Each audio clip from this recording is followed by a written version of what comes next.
This is Dan Schneider, and on this Dan Schneider video interview, I will be talking with two writers, Greg Hanlon and Noah Davis, who have written for the SB Nation sports website and have done sports essays. We'll be talking about sports writings, their writing career, and what was contained in their essays, and that'll be in just a moment.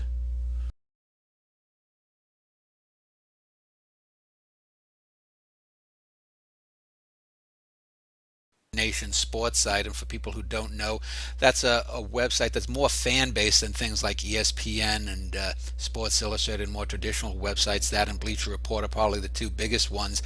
And one of the things that I was taken with was that in an age where journalism is more than yellow, I found a consistently high level of writing in the essay format on SB Nation on a number of topics in sports, and it was quite a high percentage, and both of you had contributed pieces there. So let me start off with Greg, and let me, if you could tell the audience a little bit about yourself, your writing career, both as a sports writer and or in general. So Greg. Yeah, I've been writing, I guess, since since college or a little bit after. It took me a while to sort of figure out that was what I wanted to do. But I've been in traditional, print journalism and newspapers, and I've sort of bounced um, from that world into the kind of politics and nonprofit world. Obviously, it's hard to make a living in journalism. Not that the politics nonprofit world is particularly.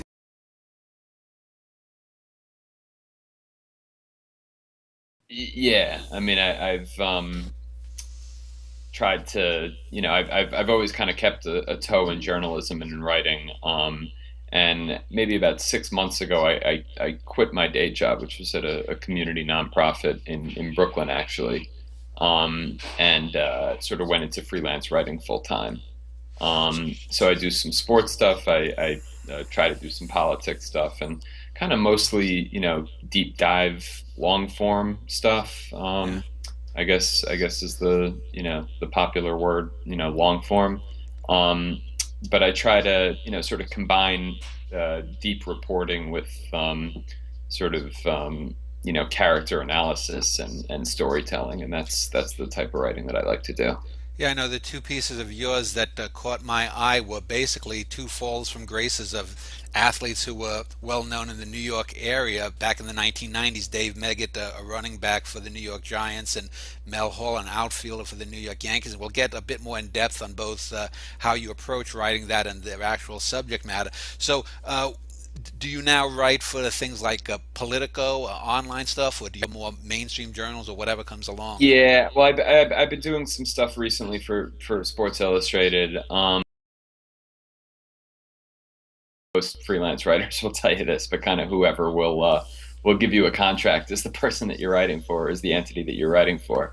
So I've done some stuff for Sports Illustrated. I used to write a lot for Capital New York, which is related to Politico. To sort of a political culture website in New York City. Um, but yeah, I mean, you mentioned the fall from grace stories with the Meggett and the Hall, and those are kind of stories that a genre of stories that generally interest me for whatever reason. I find just the arc very compelling and just sort of fertile ground to get into a lot of the issues surrounding sports. And I think Noah would obviously probably tell you the same thing, but to the extent that we're sports writers, we're not really so interested in who wins and who loses, at least for the purposes of of of what we do. Um, Um, Go ahead. so I think we sort of like to use sports as a window into kind of larger themes about about people in general, about the culture, about just sort of the nature of sports and its place in society. Noah, now you let me ask the same of you. You actually have a website online, and I guess that features links to various writings. Are you as well? Do you consider yourself mostly a writer, or do you consider yourself mostly a sports journalist, or somewhere in between? I'd like to think of myself as a writer, but I don't know. I mean, I think I think sometimes you're a writer, sometimes you're a journalist. It's all sort of wrapped up in the same thing. I mean, I'm not, I don't write novels, so I think I'd like to do. I like the reporting, and I think you talked about sort of how the high quality of SB Nation, and I think a lot of that is because there's not a lot of people doing reporting out there, and I think that's one of the things that excuse me that I've really tried to do is go out and talk to people, and rather than just kind of sitting on my couch and having a hot take or something like that. So I like the journalist title, I like the writer title. It's all sort of the same thing, I think, to me. Now, your story that caught my eye was on the former goalkeeper of the New York Cosmos, Shep, and that was whereas Greg's pieces were more sort of digging into sort of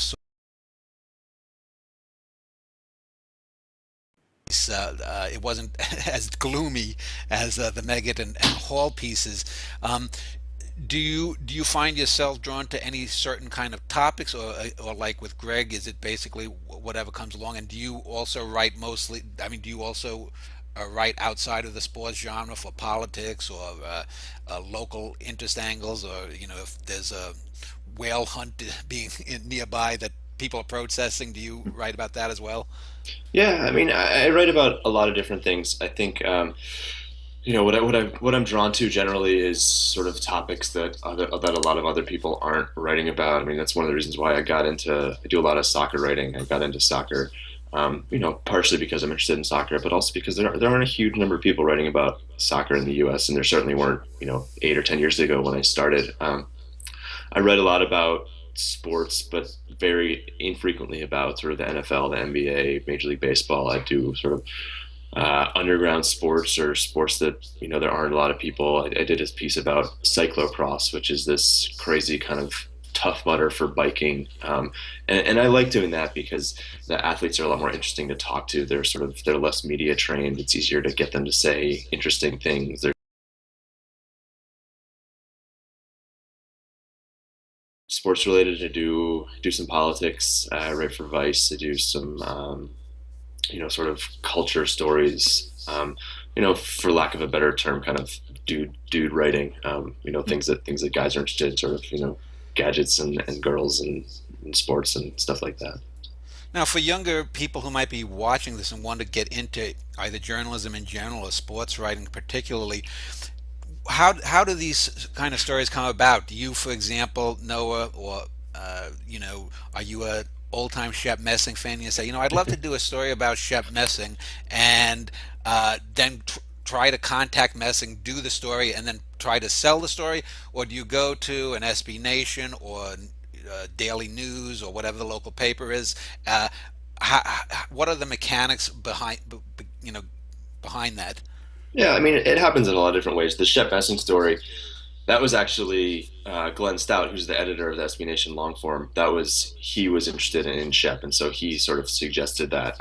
But the first story that I did for him was a story about the last soccer championship of the Third Reich, sort of as the Allies were coming up after D-Day. They were coming up to Berlin, and there was a soccer game, the precursor to the Bundesliga, which is the German soccer league now. They had a final, and they put it on between two teams, and they didn't tell anyone because they didn't want the Allies to bomb the stadium in Berlin. But 60,000 people ended up showing up. So that was the first one that I did for him, and someone had told me about that. I have a friend who lives in Germany, and he had mentioned it, and it seemed like a really sort of amazing story about just kind of the contrast of this trying to contain it, trying to keep everyday life going on in Berlin while in the throes of war and with the Allies coming up.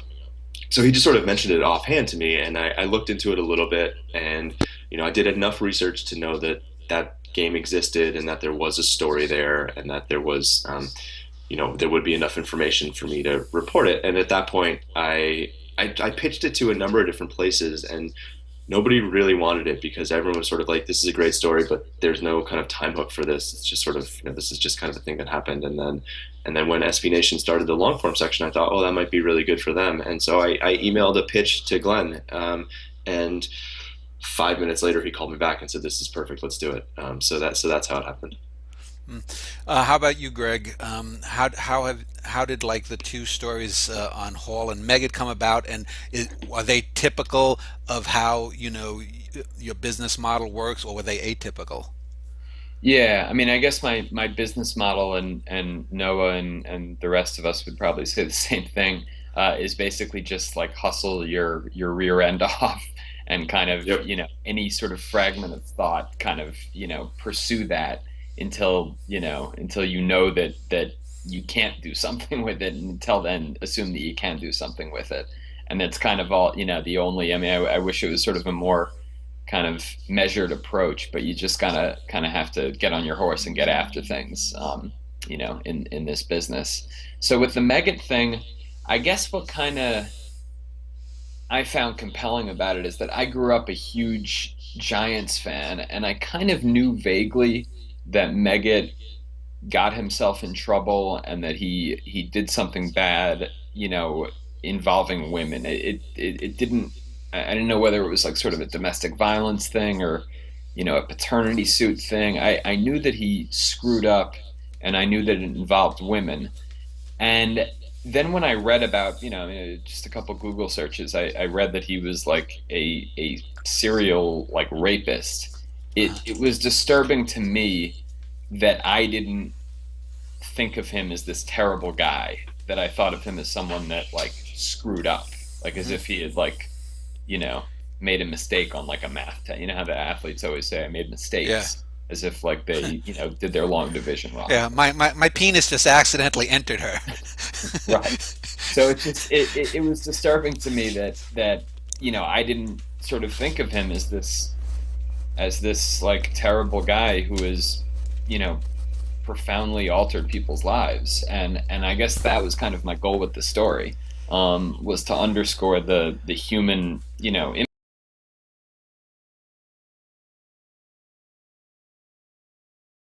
kind of, what you normally see about these guys, or it's changing a little bit now as these issues kind of are sort of having a cultural moment, which is a good thing. Um, but sort of in the past, it would always be seen through the athlete, the prism of kind of the athlete, like, oh, that guy, he's in prison, he screwed up. Um, whereas really, I mean, that's, it's a total, you know, I mean, I don't know how to put it, but it's not, you know, validating the pain that they cause these other people. So that was kind of my goal with the story. I found a couple of his victims, and spoke to them, and I really wanted to kind of bring out the full dimensions of this tragedy that sort of couldn't possibly come across in what had already sort of been printed out there. Now, when you interview these people, do you do it like via Skype where you record this stuff? Because I would think that, I mean, someone like Megan and Hall, I think they've both been jailed or whatnot, so I guess they couldn't sue you for libel. But let's say if Right. they hadn't been convicted and you were doing these kinds of stories, you would have to have some kind of proof. I mean, did you actually like fly to meet some of the people, or or speak to people in prison, or? Yeah, well, I mean, there's been one of another guy that went down on a sex charge. This guy Chad Curtis that played for the Oh Yankees. yeah, yeah, I did interview in prison. I wrote about him last year. Um, but I mean, if they've been convicted in a court of law, I mean, obviously you keep an open mind. But if they have been convicted, the presumption is that they're guilty. I mean, still yeah. you go into it with a somewhat open mind. I mean, but you're not going into it, to write the story that Dave Meggett actually got railroaded, and Mm, that all these women are making it up. yeah, If that angle presents itself, which frankly it didn't. yeah. But if that angle presents itself, then then you're duty bound to pursue that. Yeah. But Well, there's like a there was guilt. that current story. There was that story about the woman who wrote a story September about, was it the University of Virginia sex scandal that turned out not to be any kind of scandal. So there's always that kind of thing. Well, we'll get more into depth about the Megan and Hall pieces a little bit later. Let me just ask like two final questions in this segment. What well, now you guys both look like you're in your early 30s. I just turned 50, so I know as I've gotten older, things like sports and things like music, popular music, don't mean as much to me. And I'm just wondering, as you've gotten older, do you take a more, if you start out as a Yankee fan or a Cub fan or a Bears fan or a Bulls fan, whatever, do you, as you've gotten older, do you find yourself being more or less drawn to these stories, or do you think that with age and perspective, it aids you as a journalist so that you're not going in with the same kind of naivete that you would say if you were just coming out at 24, 25 and approaching these stories? Noah or Greg, if you want. I can, yeah, as someone that, I grew up like a huge Mets fan and Giants fan, and then, I found Giants locker room. Here were like my heroes, like, naked, like, so I've kind of had that moment where the two sort of worlds meet each other of, the kind of little kid in awe and the grown up professional who's a decade older than it is sort of a weird juxtaposition going on there. I find they sort of naturally, it's sort of two parts of the brain at work, and they kind of naturally separate themselves. The little kid in awe will live on, but it kind of has nothing to do with the professional, so it's just not hard for me to separate that. As far as do I care about as much about sports? No, I mean I don't think anyone sort of could, just because your life kind of gets bigger and you get more, and you just sort of get perspective. Yeah. But I still really, really like sports. Like I fell asleep in front of the Met game last night. I mean, I still into it. It's just, to be honest, it's like a different approach. Like when you're writing a story about Dave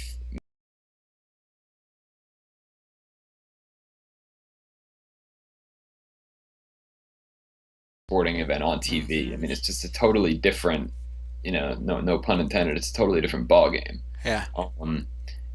So, I mean, yeah, that's a good question. You'll hear people in this business saying that they're disillusioned and they just don't care about sports because they're sort of tired of dealing with sports on, constantly on a professional level. But I don't, sort of most of my mental energy with my writing and reporting has very little to do with like what happens on the field. So I guess for that reason, I'm able to maintain, an interest that I've always held, since I was 4 or 5. Okay, how about you, Noah? I think we're not. Yeah, I mean, I think being a beat writer is very different from sort of what Greg and I do. I mean, I think I have incredible respect for people who are in the Yankees locker room every day, or in the Mets locker room every day, or in the Nets locker room every day, writing stories. And I think for me, there would be a fatigue with that. I think you saw it a little bit with the New York Times this year when the Knicks were terrible and they sent their beat writer. They just said, we're going to try to have him watch some good basketball. So they sent him all over the world, and I love that series. Yeah. But I think for what Greg and I are doing, and sort of the best long form stuff. Not that we're the best, but hopefully that we're approaching it. It's not really about sports. I mean, sports is the framework for it, but like Greg said, you're talking to the women who were involved with Megan, and even a story about Shep Messing, the goalie for the Cosmos.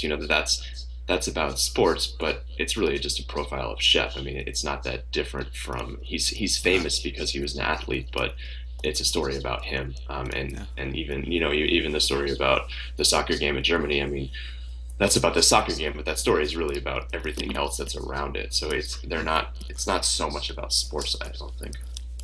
Well, let me ask a final question, and then we'll end this segment. Do you find sports to be a handier metaphor in your writing than, say, if you're writing about politics, or if you're writing about, if you were to write about a protest at an abortion clinic, or a Greenpeace protest, or the prime minister from Kenya is visiting the governor of the state or whatnot? Do you find sports gives you an easier or better or more insightful angle into the human condition, or not, or is it all or is it just another avenue? Noah. I think sports is a it's an easy touchstone for a lot of people. I mean, you don't have to, you can sort of get into a lot of people know the rules of soccer, or a lot of people know the rules of baseball. So I don't think it's a metaphor. I mean, I think No. I think the importance of sports is overblown in a lot of ways. Yeah. I think it's sort of like I said, I think it's a common thing that a lot of people have in common. So it's an easy way in to something that is sort of a collective understanding. But I don't think that sports is a metaphor for how we live or anything like that. Okay. How about you, Greg? Yeah, I think that's a great point about the touchstone. It's a bunch of names and a bunch of characters that so many people recognize, and so sort of immediately you have that kind of familiarity where people sort of say, oh, I know that guy. I'll read about this. As far as how difficult or easy it is, I think it is easier writing about than like right now I'm working on a story on a New York political figure of the last like 40 years, and that I'm having some trouble with because it sort of presents itself with a lot of decisions because of kind of the inherent thorniness and complication of politics, Yeah. that sort of everything is, was this a good thing that I mean, it kind of presents all these sort of very fundamental questions that you kind of have to wrestle with and answer before you assert things. Whereas sports is, it's not the most complicated thing, and that's why we like it. It's simple and straightforward. Yeah, I know. I have a website, and I've learned over the years that unfortunately you can't tell the truth unless you can prove it in this life. When I was growing up, there was a New York politician who was in bed with the mob, literally, and I'm just waiting for the bastard to die so I can write a nicely about him. But I'll have to wait until death takes him. So let's end this segment, and in our next history of sports writing, the essay form, and both of your approaches to writing in general, how not just the subject matter, but how, what the topic is you're writing, whether it's about the Nazi soccer game, or whether it's about some criminal sports person, how that affects how you decide to frame or approach into the story. And we'll do that in our next segment.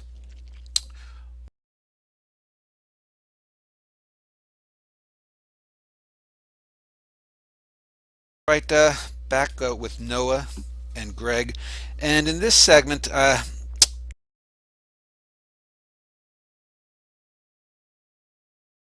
any kind of art, and journalism is a specific kind of art. It's well, it's not, you can't be too creative, but I do want to talk about how stories are structured, and we can talk about some of the stories, and I will link to both. I will link to Noah's website, and I will link to the stories mentioned here on SB Nation long form below this video.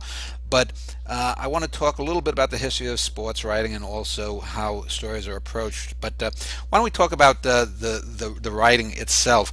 Noah, when you do a story like the Shep Messing story, and it's not going to be as gloomy and gritty as the two stories I mentioned that Greg did. Do you come in with an idea for the story, or do you get the facts and then say, well, if I lead off, let's say if Messing had some famous public incident, do you lead off with something like that and then go back and start at the beginning? Shep Messing was born in 1947 or whatnot. How do you structure stories, and do you find that certain kind of approaches into stories work better with sports, work better with political, etc.?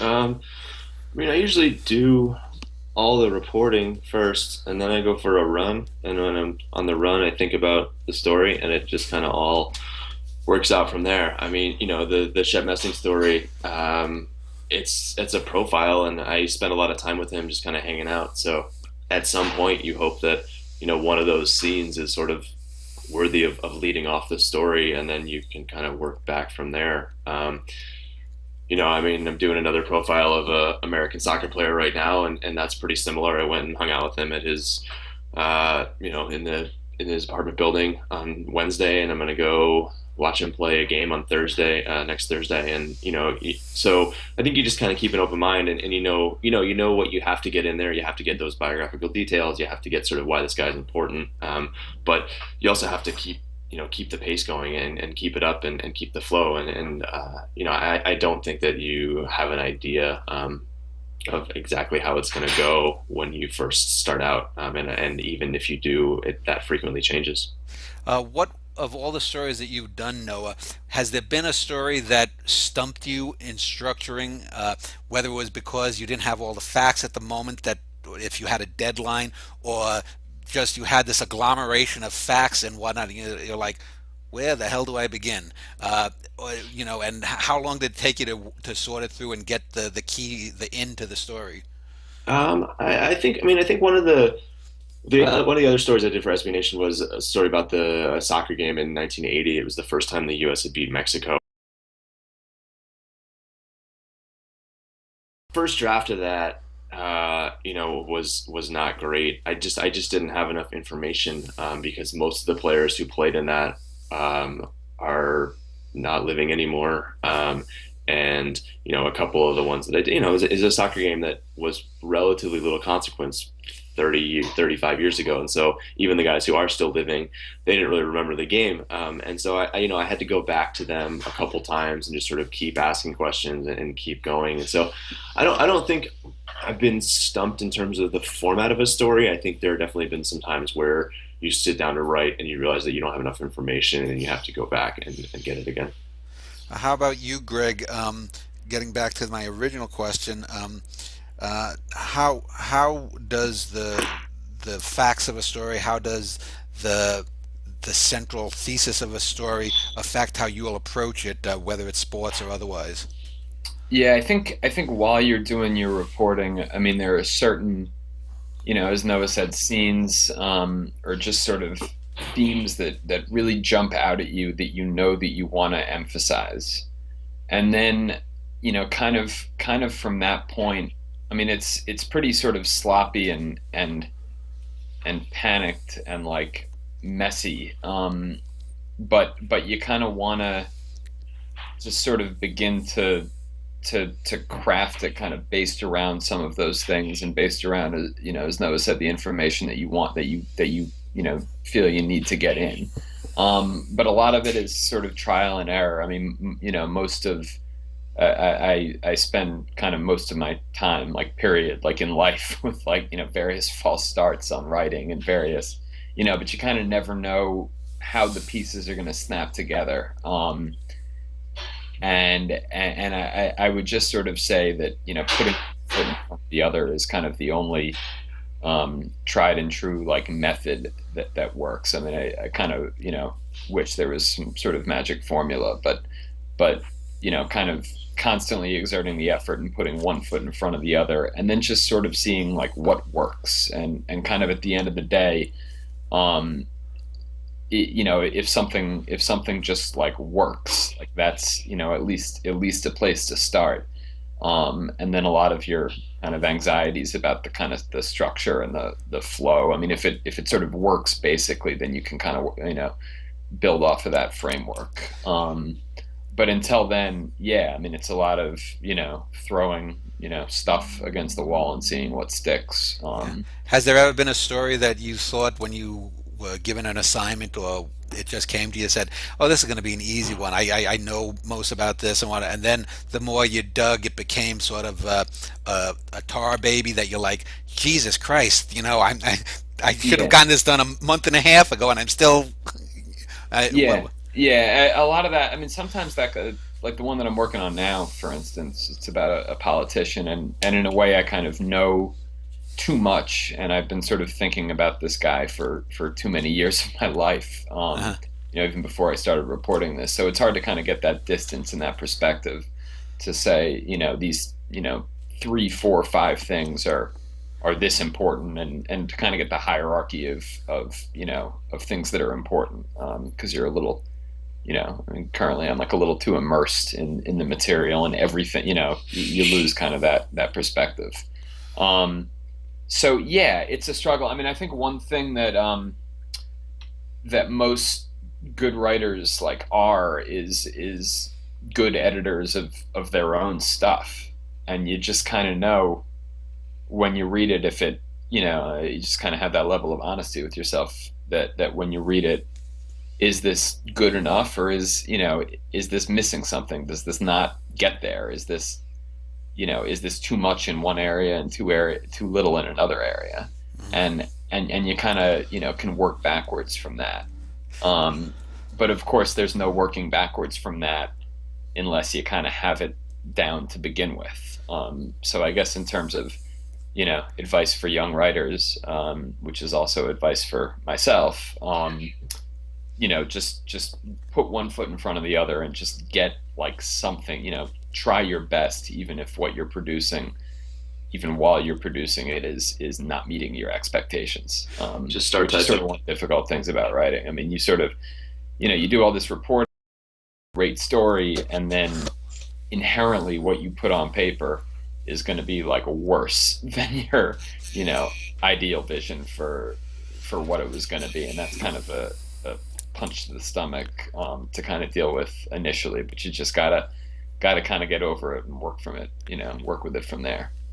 Yeah, let's step back a moment then, talk about a little bit more, take a broader view of sports writing. I had mentioned, I believe, earlier when we started the interview that I had found the SB Nation long forms just probably percentage-wise, out of maybe 120, 140 that there have been, there are probably, 70 or 80 high-quality stories and 20 or 30 that are just really great, that really stuck in my mind. There was one about the XFL, the death of that. There was one about some fellow who was killed in a football game, a black fellow in an Iowa-Minnesota football game.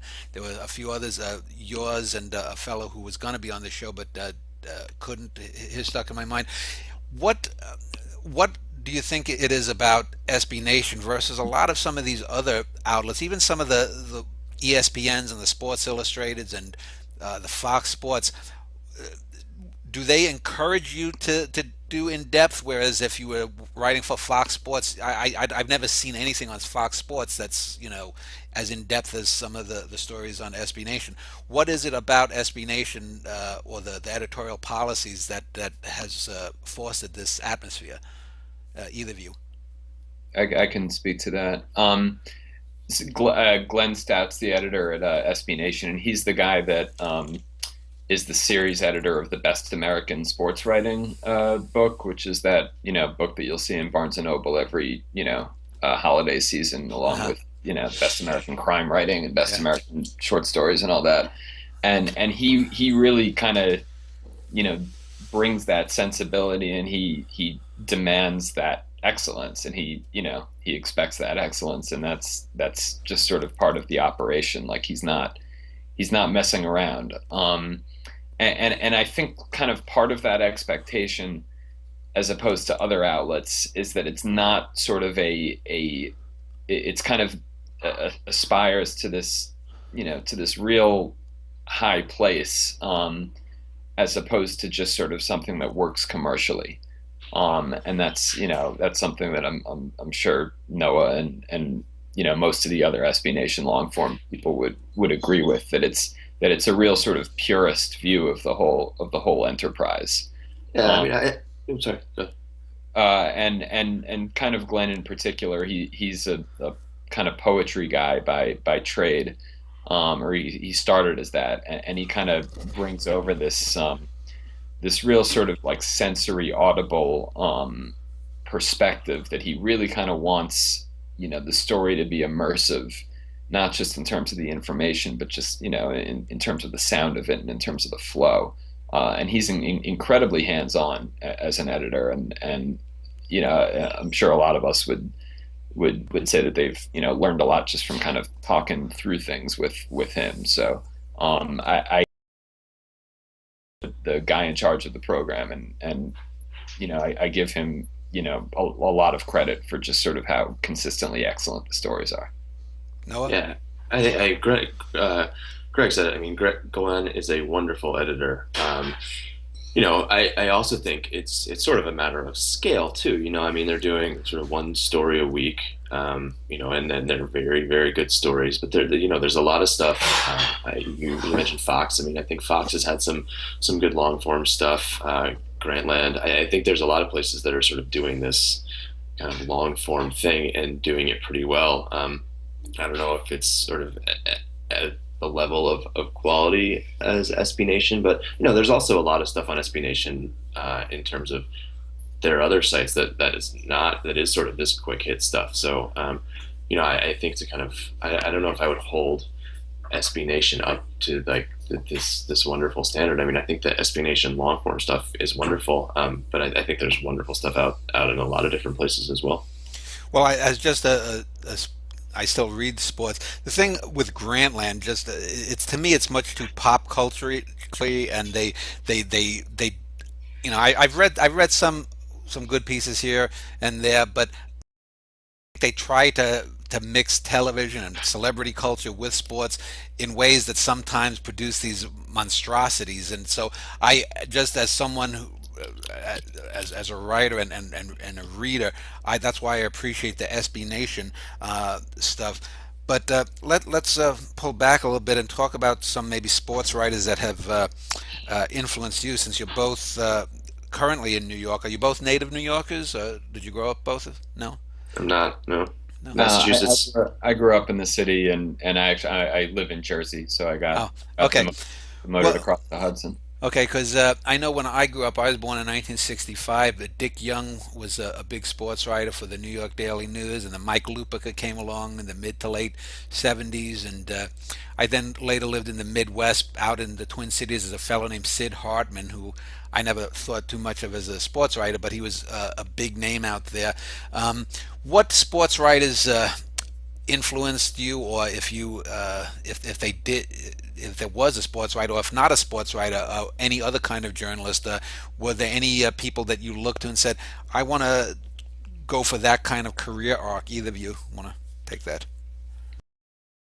I yeah, I mean, I never, like, I did read the papers growing up, but I didn't, I didn't sort of want to be one of those guys who had to bang out a column after every game, and kind of, I kind of knew, I guess, from an early age that a lot of that stuff was a little kind of too overheated for me, Yeah. and that I wanted kind of more of a, of a reflective, I guess, sensibility. I always sort of like read books, and I majored in English in college, and I sort of consider myself like a general like reader. And there wasn't really anyone that I guess you're sort of always modeling things, but this tone worked for describing this, but there was sort of no one, I never kind of tried someone else's style on for size.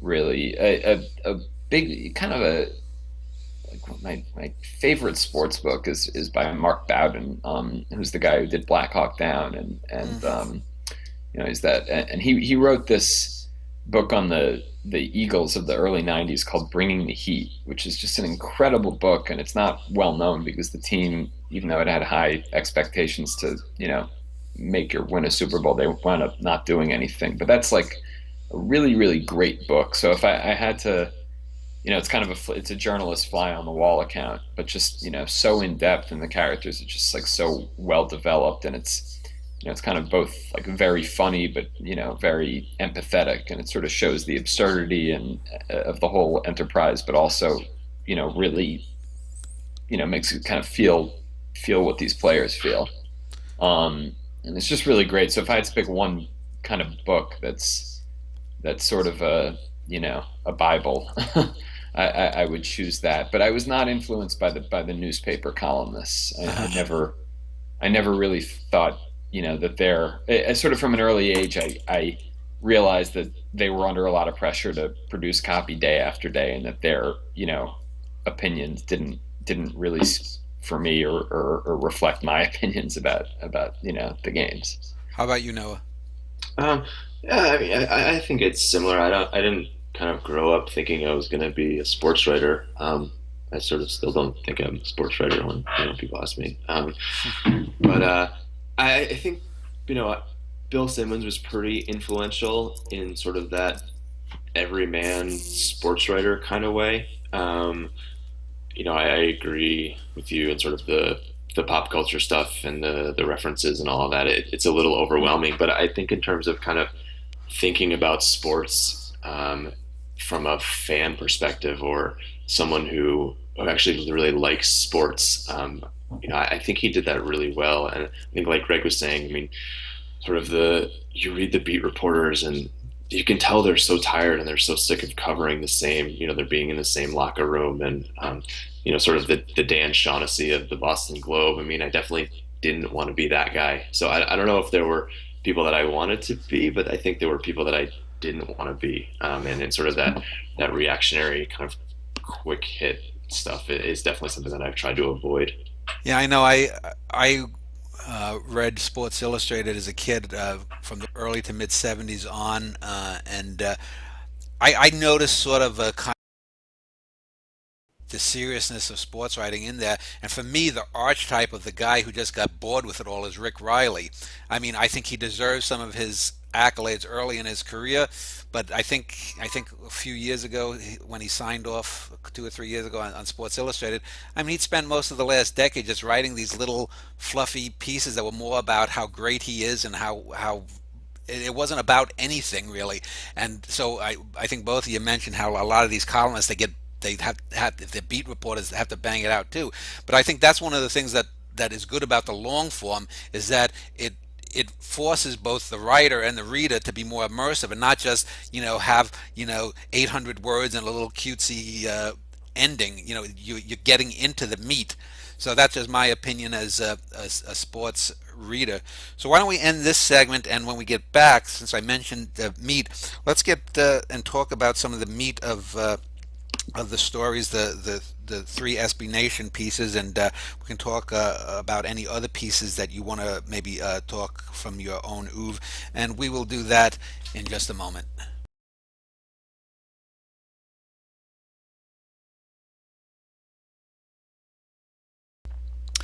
And I am back with Greg Hanlon and Noah Day, written long form pieces for a website called SB Nation. And in this final long section here, we're going to talk a bit more in depth about those pieces as well as other pieces and website that Noah has. So let me start with Greg. The two pieces that we'd mentioned before about Mel Hall, an outfielder for the New York Yankees in the '90s, and Dave Meggett, the running back on I think it was the second Giants Super Bowl championship in 1990. I know the thing that struck me was back in the '90s, everyone knew Mel Hall was a scumbag. It was out in the open. And when I found the Meggett story, I had no idea. So my reaction to both of them was basically like, well, the Mel Hall was interesting, but everyone knew he was a slime bag to begin with. Whereas with Meggett, he was seemingly well regarded, and he ends up this O.J. Simpsonian. He didn't commit murder, I guess, but a little bit lesser O.J. Simpson type. So let's get into those stories a little bit. We talked a little bit about the Meggett piece. Was that one of the differences in writing the stories? What are the similarities between the two cases? And was the fact that the Meggett story was lesser known to the general public, was that something different, and did that help structure the story different than the Hall story?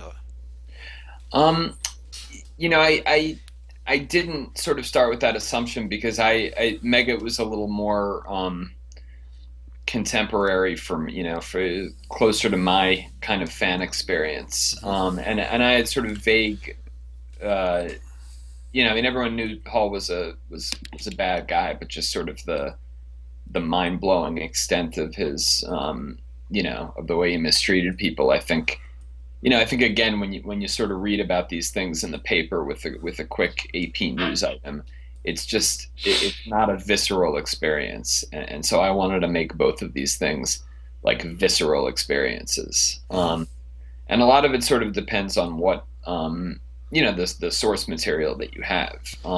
Megget was I mean they were both rapists. Megget was more of a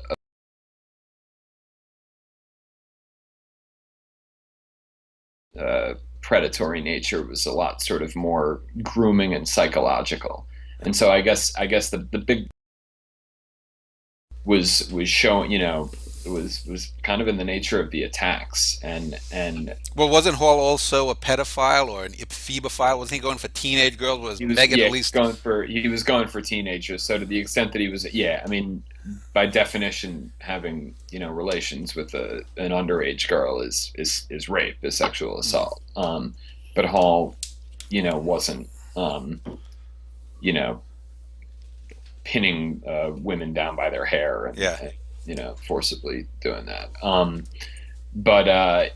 But yeah, I mean, I think with the Megget thing, I mean, kind of what jumped out at me from the police reports and from the women that I talked to was just the horror of the violence, and that also dovetails with football also.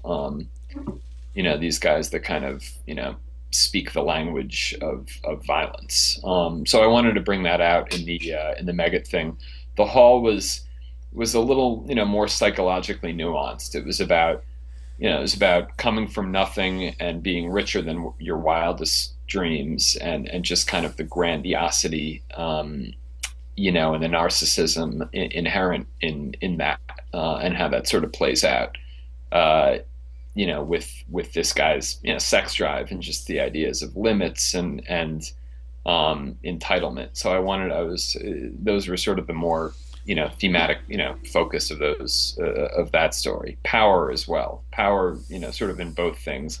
Megget kind of as his career, or I'm sorry, as after his career, kind of rapidly lost money and lost status, and so that coincided with his sexual assaults kind of becoming more violent and more brazen. So just the idea of losing power. You always hear about how rape isn't about sex so much as it's about power.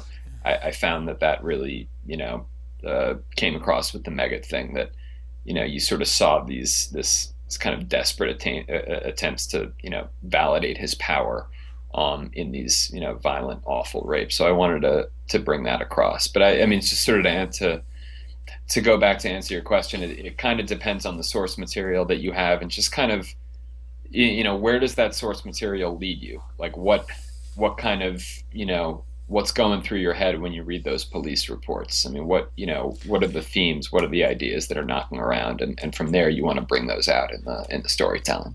Now, Megget was a teammate of Lawrence Taylor, and Lawrence Taylor, the famous Hall of Fame linebacker for the Giants, and arguably one of the two or three greatest defensive players in NFL history. He too, I don't think he did violent rape, but he was more like a Mel Hall. Was there, in your digging into Megget, did you find anything out about Taylor? Because since they both were teammates, was there like some unspoken silence, like they say the thin or the what's the thick blue wall, or the for cops who will cover for Yeah, each other, no, this mafia? I, Did the sports writers sort of know about LT and Megget and maybe someone else and say, well, we're not going to report this? Did you find anything out like that?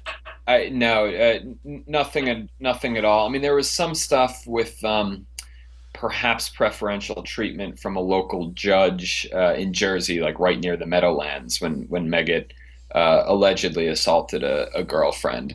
But in terms of players and coaches covering it up, I don't think. I think these guys are sort of more colleagues than friends, Hmm. and similarly, I mean, if you have a guy in your office who's a terrible guy when he's not there, but is a smiling, friendly, nice guy when he's there, then you're going to like him and you're going to say that he's a nice guy, and that was certainly the case with Megget. I mean, around the facility, he was a pleasant, he was a hardworking player. He was a good player, which goes a long way in just sort of getting people to think favorably Yeah. about you. And he was just, generally a nice guy in that particular compartment of his life. Um, Now Hall, when he was with the Yankees were pretty bad. This was pre their dynastic late '90s run. I think Hall was in what '91 to '94, something like that. And mhm. uh, do you think that his bad behavior was revealed more because the Yankees were bad at the time, whereas the Giants during that era were a consistent playoff team? Do you think that had anything to do with, or was it just Mel Hall was just more outrageous and flamboyant? I think Hall had a thing. I don't think it has to do with the how good the respective teams were. I just think that Hall's personality was such that he liked to push limits and get away with things in plain sight, and that he was just, I think, one of the Steve Sachs was one of the teammates that I talked to, and he described Hall as an instigator, Yeah. and I thought that was a good word. He was just one of these guys who liked to be, he liked to stir up discomfort and to kind of get a rise out of people. And I think, I mean, the shocking thing about the Hall thing is that he was dating this teenager, and everyone, I mean, that was in plain sight. Yeah, Everyone, I believe in your story that were her parents supportive of it, something like that. her parents were supportive of it, and the Yankees in their yearbook included a picture. I mean, this is like, it totally blows your mind. In their '91 yearbook, the Yankees included a picture of Hall and the girl at her junior prom. And Hall was like, 30-year-old man, and she was, 15, 16 or whatever. So I think a lot of that goes back to the fact that this was, 1990 or whatever it was, and it was just a different era in terms of awareness of these things. Um, and we've come a long way, and that's a very good thing. But 1990 wasn't that long ago, and Yeah. the fact that kind of people thought Mel Hall was a weird dude, but not like an abusive guy, um, is troubling, and it's worth remembering for sure. Let's just talk about then, wrapping up with Meggett and Hall. Uh, what were both of these guys' backgrounds, and where are they now? Did they both start off like poor farm boys from Iowa or something, and are they both now currently in jail? Um, yeah, both of them started. Both of them grew. They're Yes, they are both currently in jail. They will both be in jail for the next 20 years. I forget the specifics, but the Uh, next, they'll be very old men before they yeah. before they get out of jail. Um, they both did grow up poor. Hall was from the Finger Lakes region, Mm. in upstate New York, and Meggett was from North. Well, this is in the news in North Charleston, South Carolina. And he, yeah, I mean, Meggett, grew up quite poor. But he never, I mean, in terms of red flags about his, he wasn't like delinquent at all. I mean, he was a hardworking guy, who sort of kept on a straight and narrow path, except when it came to his relationships with women. And I think, I mean, that's not unique to athletes, but that's, an age old downfall is men who don't, handle maturely the opposite sex. Yeah. Now, Noah, let's turn to you, and we'll start with your Shep Messing tale, and then talk a bit about your other writing and website.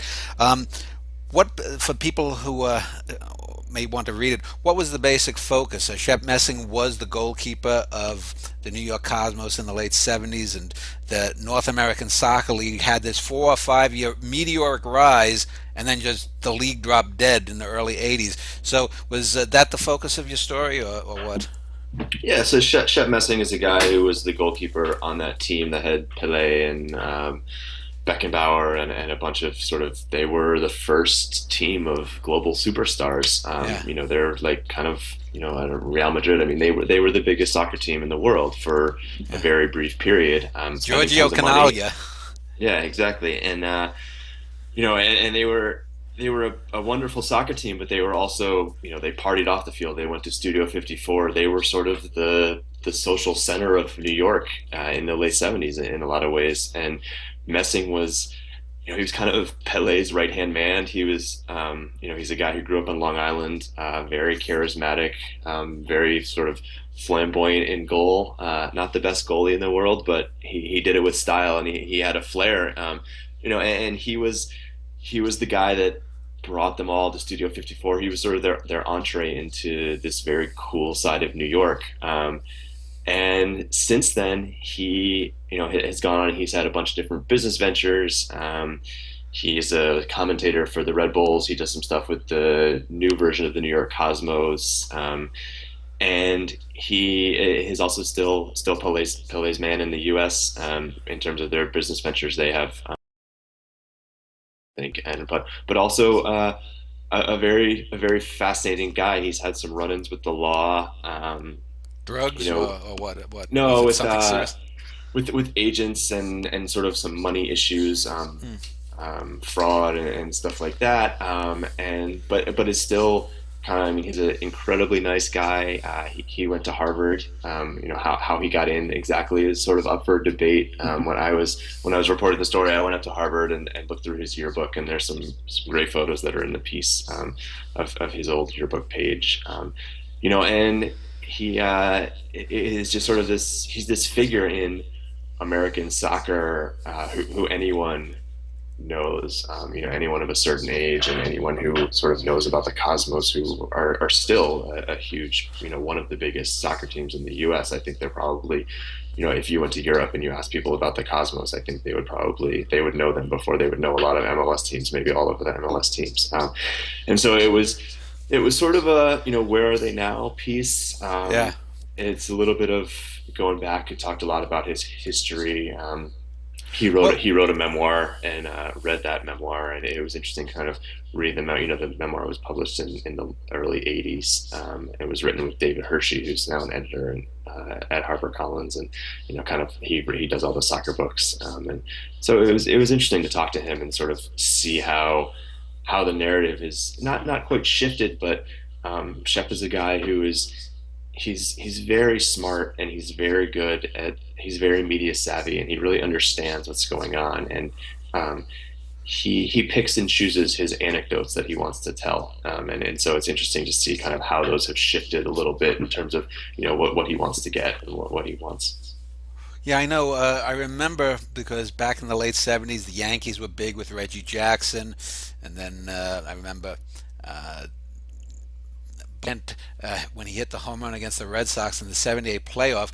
I remember he became a big star, and he and Shep Mess bachelors in New York at the time. I remember both of them did commercials for I think it was something called Fred the Furry, and both of them wore these like absurdly. They were like the biggest stars since Broadway Joe a decade earlier. They were like they were hawking everything in New York.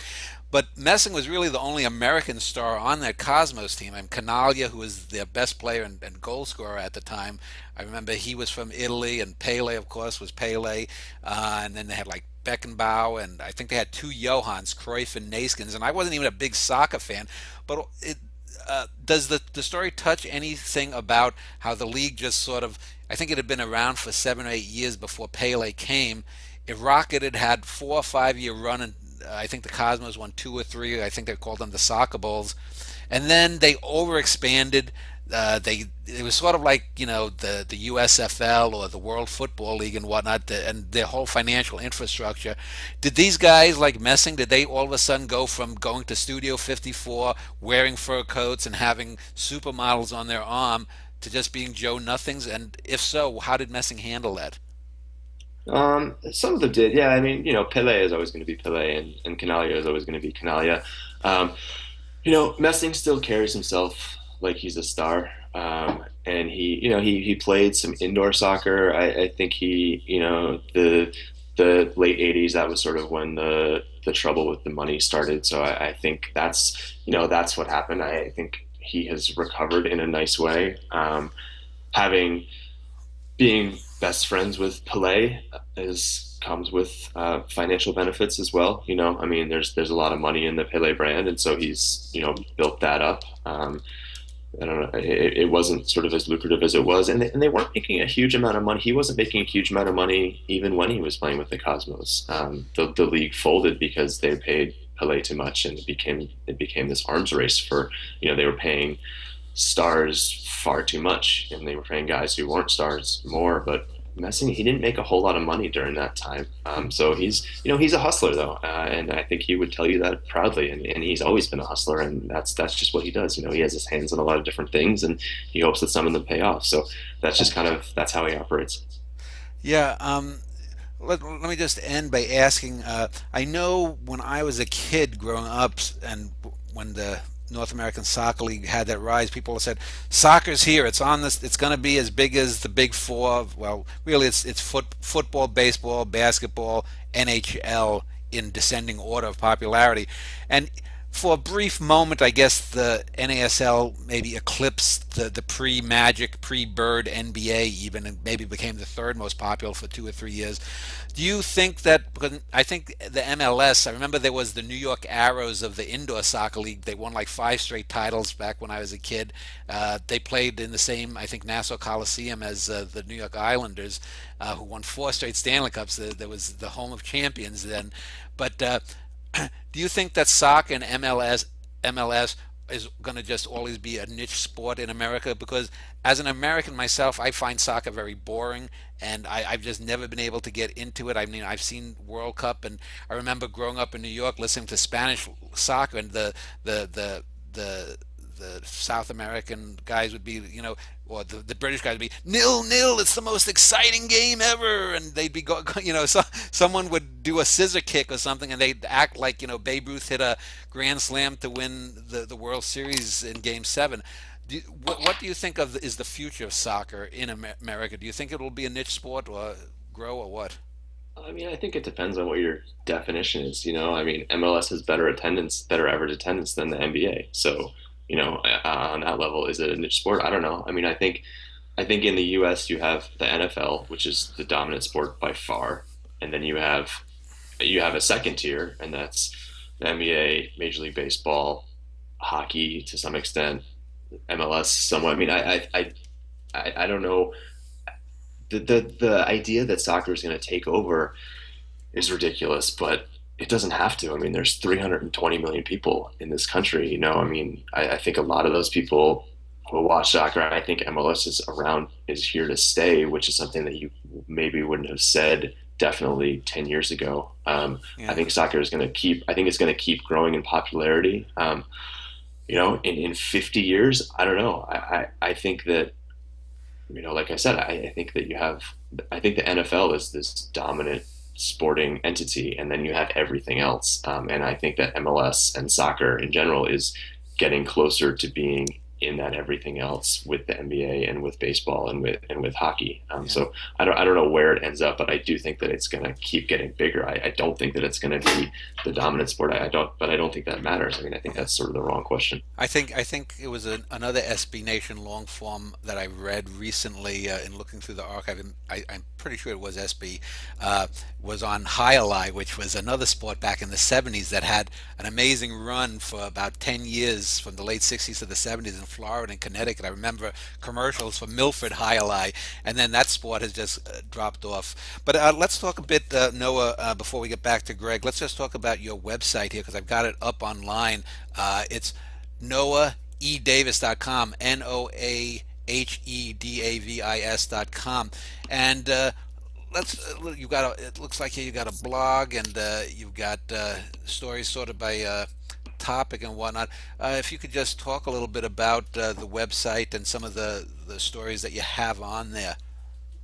Yeah, a friend of mine who makes websites did it for me.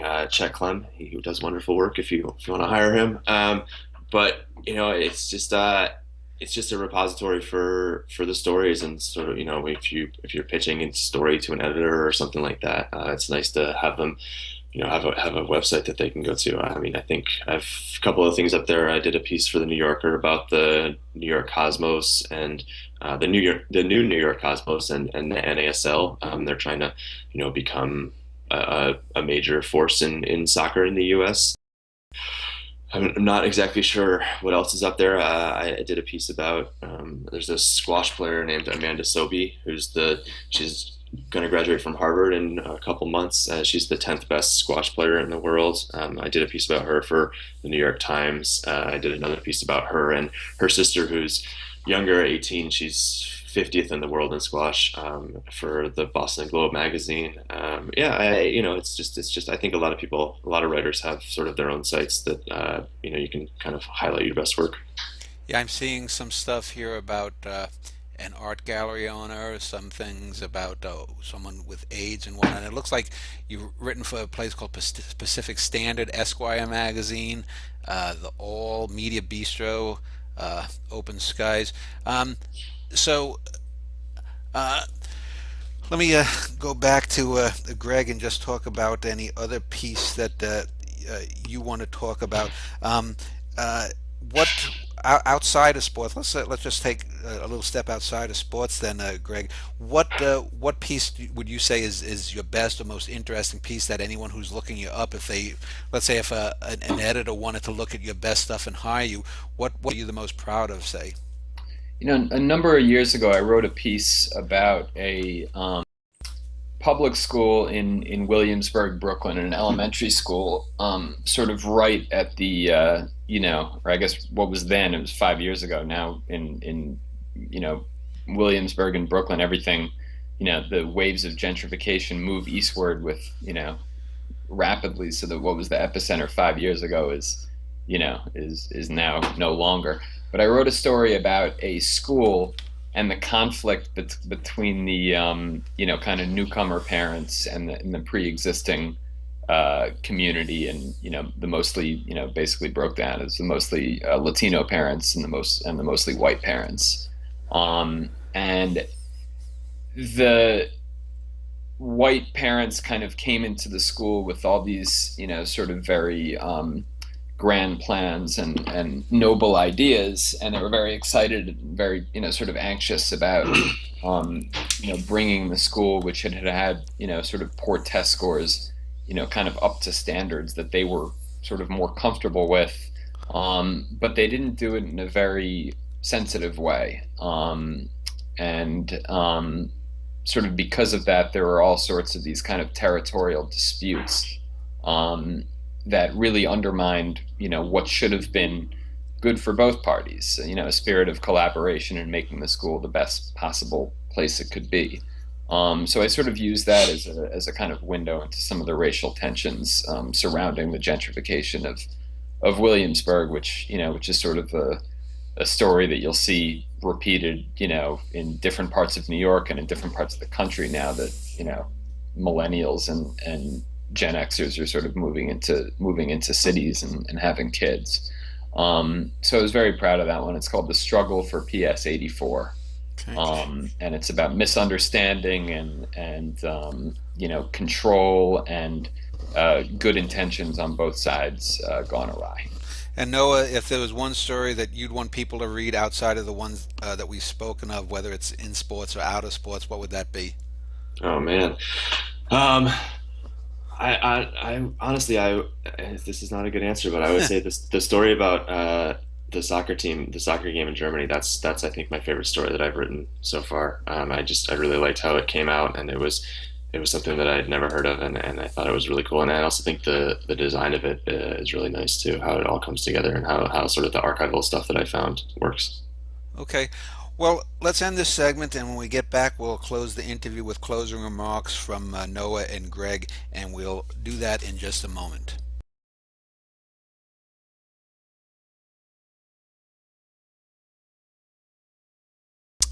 All right, well, we're going to wrap up this interview with Greg Hanlon and Noah Davis, who have written for SB Nation, the sports site. So let me just ask both of you, what do you have coming up in the future? Your future plans? Are either of you working on any books in sports or out of sports, or either of you in line to get a job with the New York Times or the Boston Globe or anything? Well, either one of you want to, Noah, you want to jump in? Or? Yeah, I think I'm pretty far back in that line for the New York Times job. What am I doing? I'm doing a thing for the next issue of Howler magazine, which is a soccer magazine, a small startup soccer magazine. It's quarterly. I'm pretty excited about. That was I mentioned it earlier, the player I hung out with on last week. It was for that. I've started doing some stuff for 538 as well, which is the ESPN, the Nate Silver site. I do that with a friend who is a stats professor at Skidmore, and we sort of do a combination of um, data. It's data journalism. You know, he does the sort of the charts and things, and I do the reporting. We just did a piece about NHL overtime, and basically it turns out that hockey teams, if the game is tied in near the end of the third period, they stop trying to score so that they can go to overtime and get an extra point. Yeah, the loser point.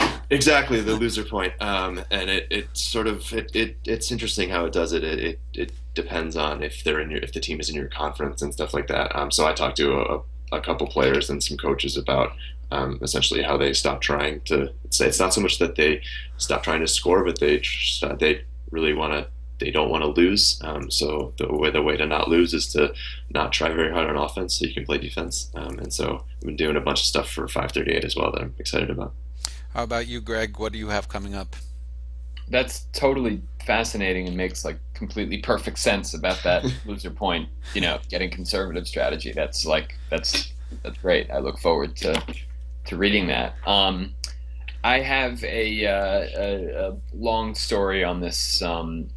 Without kind of giving away too many details, but this corrupt longtime New York City politician that we had talked about, and sort of traces the arc of both this guy's rise and fall, and also his the neighborhood that he kind of built up and enabled to take off. So I wanted to sort of tie that into sort of this guy's pathologies. Well, send me a link when that story comes up. I'd love to read that. And one of these days, when the guy I mentioned dies, I'll contact you. But go ahead. Absolutely. Maybe we're talking about the same guy. But yeah. So that's that's kind of my immediate focus. I hope to have that done within a week or something. And other than that, I've actually been looking into putting together a documentary. Although I have no film experience, I've been talking to film people and about a Major League Baseball team in the '80s and kind of their, again without getting into detail, but sort of tying in their style of play with the ethos of the era and kind of the popularity with tying that into kind of what was happening in the city at the city that they came from at the time. So that's another project that I'm working on that I'm. Well, I actually did, before I did these video interviews, I did 41 written interviews, and I actually interviewed 4 or 5 documentary filmmakers. There was one fellow who actually did a documentary on the Mothman unexplained phenomenon thing. That was actually one of the best documentaries. It blew my mind. And so if you have any problems finding something, I know this guy, and I can at least put you in touch with him, because he runs a company in New York, actually, in I think it's in Long Island City area. It might be. So if let me know if you get. If you need any help, I can at least put you some name. But let me just final question for both of you. If you had one like dream interview in sports or out of sports, if you could interview one person currently living, who would it be, Noah? I am fascinated by this guy, Haile Gebrselassie. He's an Ethiopian runner. He was like the best long distance runner in the world, and I have been trying to get someone to send me to Ethiopia to interview him, or to London, for a very long time. It hasn't happened yet, but I think I'm getting closer. I think he's a fascinating guy, and he's become a businessman, and maybe eventually going to be president of Ethiopia. I think he's just a fascinating guy. How about you, Greg? Tough question. You mentioned this earlier. I mean, how about the exclusive jailhouse of O.J. Simpson? If he's up front with you, that would be a good one. Yeah. So let me just give you then, guys, a final closing statement on anything. Greg, let's start with you. You don't have a website like Noah does, but I know people can look at your SB stuff at Longform. Well, actually, it's not. There's longform.org, writers or slash writer slash Greg dash Hanlon. I guess is that a website that a lot of writers have seen seem to put a lot of from different websites? Is that where you archive most of your longer stuff? Well, it's actually the entity itself, longform.org, sort of, selects if it's worthy. If Oh, okay. if they deem your piece worthy, they select it. Oh, okay. So yeah, I mean that's a good question where someone could find my stuff. I probably should have a website, but I don't. So I don't know. Google me, Yeah. Greg Hanlon, journalist, Greg Okay. Hanlon, writer. Come up. Hopefully, it'll won't be that bad. And Noah, as I mentioned, you have noahedavis.com. If any final words from you? Uh, no, I have a newsletter, a tiny letter, that I send once every 2 weeks. I send the best thing that I read every day, and along with clips to whatever I've written in those 2 weeks. So if you want to do that, sign up for the tiny letter. I think it's tiny letter / Noah E. Davis, or you can just Google it or email me, noahedavis@gmail.com, and I'll Okay. hook you up. Well, I want to thank both of you as entertaining and informative discussion. If you enjoyed this talk with Noah Davis and Greg Hanlon, next week we're going to be talking, or I will be talking about writing. I had a few years ago, I live here in Texas, and there's a writer named Elmer Kelton who is a well-known genre Western writer, but he's also a great writer outside the genre. And I'm going to be talking with two experts on his life as well as his son. So if you enjoy writing, come back in a week's time and I'll have more of it. But again, Greg and Noah, thank you for your time. And to my viewers, thank you. Thanks for Thank having me. you.